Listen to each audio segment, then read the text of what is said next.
Halo, selamat malam. Assalamualaikum warahmatullahi wabarakatuh.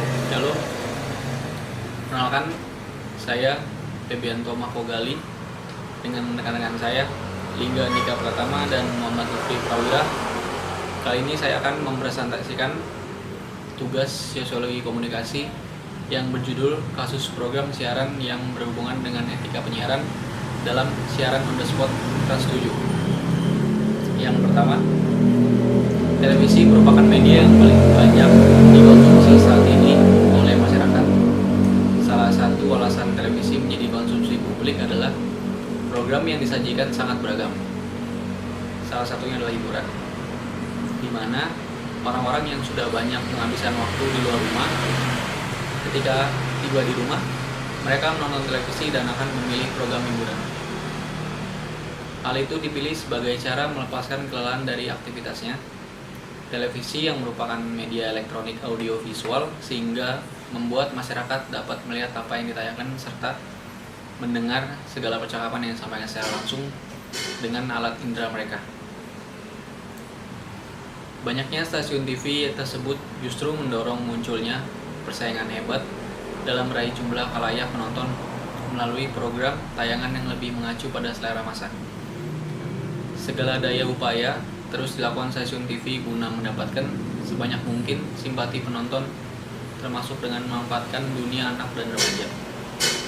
Saat ini televisi memiliki potensi besar untuk menjadi media hiburan terpopuler bagi masyarakat dari semua kalangan karena sebagian besar stasiun menyediakan ruang dan porsi paling banyak untuk tayangan hiburan dibanding informasi maupun pendidikan.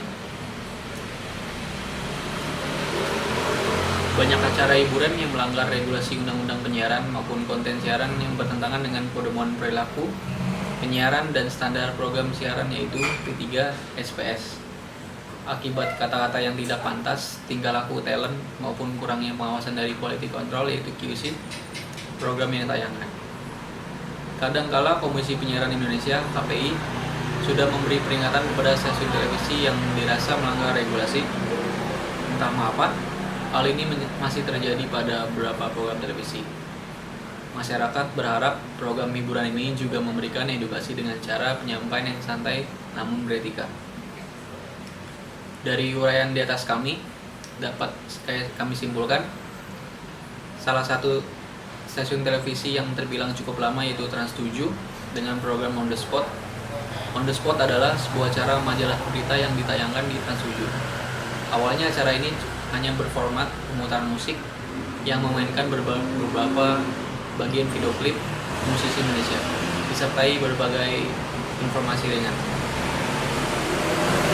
Rumusan masalahnya, berdasarkan perihal jenis-jenis program televisi yang telah sedikit dijabarkan dalam latar belakang, maka rumusan masalah dalam penelitian ini yaitu: yang pertama, pelanggaran P3 SPS dalam program televisi Trans 7 tersebut di Indonesia berformat acara pada tanggal 9 Maret 2020. Yang kedua, pelanggaran P3 SPS yang paling dominan yang dilakukan oleh stasiun televisi Trans 7 di Indonesia pada tanggal 9 Maret 2020. Yang ketiga, yang mendominasi pelanggaran P3 SPS di Indonesia pada tanggal 9 Maret 2020. Berdasarkan latar belakang dan rumusan masalah di atas, maka tujuan yang dilakukan penelitian ini adalah: yang pertama, untuk mengetahui beberapa jumlah pelanggaran P3 SPS dalam program televisi Trans 7 di Indonesia per format acara pada tanggal 9 Maret 2020. Yang kedua, untuk mengetahui apa jenis pelanggaran P3 SPS yang paling dominan yang dilakukan oleh stasiun televisi tersebut yaitu Trans 7 di Indonesia per tanggal 9 Maret 2020. Yang ketiga, memberikan sumbangan terhadap kajian analisis isi mengenai jenis program televisi, terutama pelanggaran dan analisis kode etik dalam berbagai genre program televisi. Penelitian ini pun diharapkan mampu mendorong kajian lebih lanjut mengenai analisis isi jenis program televisi dan dapat digunakan sebagai bahan masukan untuk penelitian selanjutnya serta perbandingan dengan penelitian sebelumnya. Manfaat praktisnya yaitu: yang pertama, mendeskripsikan dan membuat perbandingan isi media, apalagi dari segi kode etik, sesuai dengan pedoman perilaku penyiaran dan standar program siaran, yaitu P3 SPS. Karena isi media merupakan refleksi dari nilai-nilai sosial dan budaya serta sistem kepercayaan masyarakat. Yang kedua, penelitian analisis isi kuantitatif juga merupakan salah satu bahan data mentah yang kemudian bisa dimanfaatkan di penelitian lain dengan topik yang lebih relevan. Tahap-tahapan penelitian. Dalam menyelesaikan penelitian ini, penulis melalui tahapan sebagai berikut. Observasi. Dalam tahap ini, peneliti mencari fenomena dan pokok permasalahan yang akan diangkat menjadi topik penelitian setelah topik ditemukan. Kemudian, peneliti menentukan judul penelitian. Peneliti menemukan ketertarikan pada program televisi, terutama dari program televisi yang menyimpang dari kode etik siaran. Yang kedua, merumuskan dan mengidentifikasi masalah judul penelitian yang telah ditemukan, kemudian diturunkan menjadi rumusan masalah, dan kemudian diturunkan kembali menjadi pertanyaan-pertanyaan ilmiah dalam identifikasi masalah yang kemudian menjadi fokus dan batasan dari penelitian.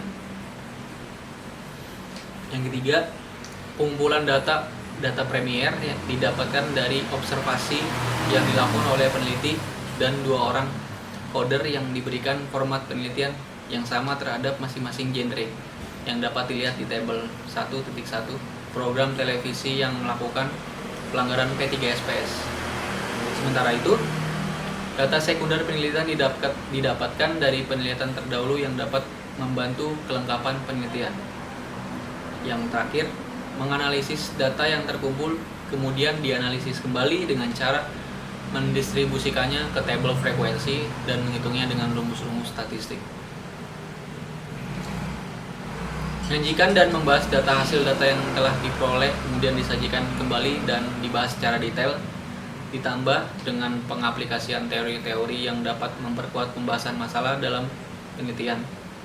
Kesimpulan dan cara menyimpulkan seluruh proses penelitian dari awal hingga akhir, kemudian memberikan saran yang berkaitan dengan masalah yang diangkat dalam penelitian dengan harapan dapat bermanfaat bagi peneliti juga bagi yang membaca penelitian ini.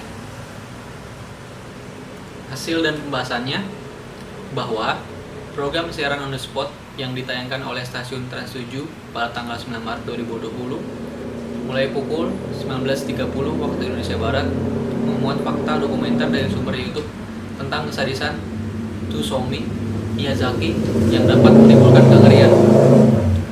Pada tayangan tersebut, kesadisan Tsutomu Miyazaki dijelaskan secara rinci tentang kehidupan Tsutomu Miyazaki sebagai seorang pembunuh sekaligus psikopat, pedofilia, nekrofilia, pemerkosa, dan kanibal di Jepang.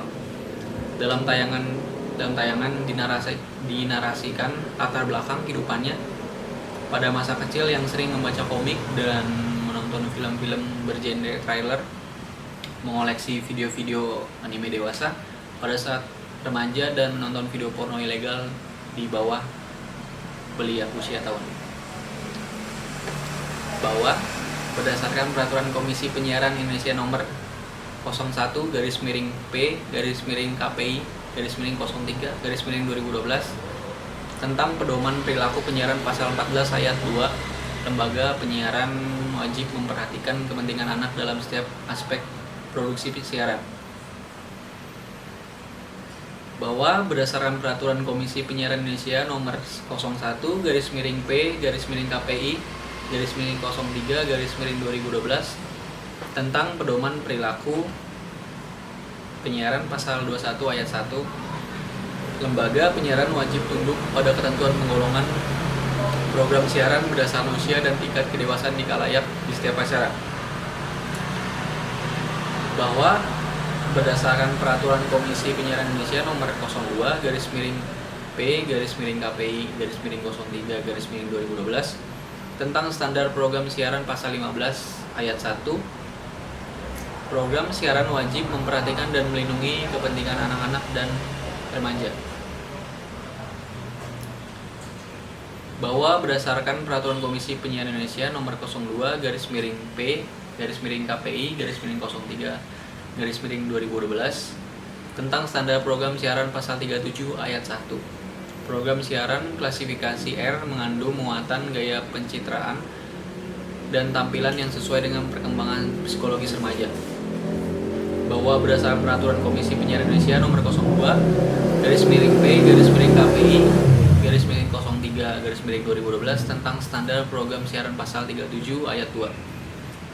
Program siaran klasifikasi R berisikan nilai-nilai pendidikan dan ilmu pengetahuan, nilai-nilai sosial dan budaya, budi pekerti, hiburan, apresiasi estetik, dan penumbuhan rasa ingin tahu remaja tentang lingkungan sekitar. Selanjutnya, bahwa berdasarkan peraturan Komisi Penyiaran Indonesia nomor 02 garis miring P garis miring KPI 03 garis miring 2012 tentang standar program siaran pasal 37 ayat 4 huruf A, program siaran klasifikasi R dilarang menampilkan muatan yang mendorong remaja belajar tentang perilaku yang tidak pantas atau membenarkan perilaku yang tidak pantas tersebut sebagai hal yang lumrah dalam kehidupan sehari-hari. Bahwa dari ini kami memutuskan Komisi Penyiaran Indonesia Pusat tentang sanksi administrasi teguran tertulis program siaran on the spot di stasiun Trans 7. Yang pertama, memberi sanksi berupa administrasi teguran tertulis pada program siaran on the spot. Yang kedua, keputusan ini mulai berlaku pada tanggal yang ditetapkan. Kesimpulan dari uraian keseluruhan di atas, penulis mencoba menyimpulkan atas etika dalam program hiburan televisi, analisis program hiburan on the spot Trans 7 sebagai berikut. Yang pertama, regulasi penyiaran digunakan oleh Trans 7 sebagai pedoman penyiaran dari program on the spot. Yang kedua, ada sedikit pelanggaran dalam acara on the spot yang membawa efek kengerian bagi para penonton yang menonton. Hiburan dalam program on the spot dianggap masih dalam batas wajar, sehingga masih terus berjalan dan tidak pernah mendapat teguran dari Komisi Penyiaran Indonesia yaitu KPI. Sekian dari tim kami. Assalamualaikum warahmatullahi wabarakatuh. Shalom, selamat malam.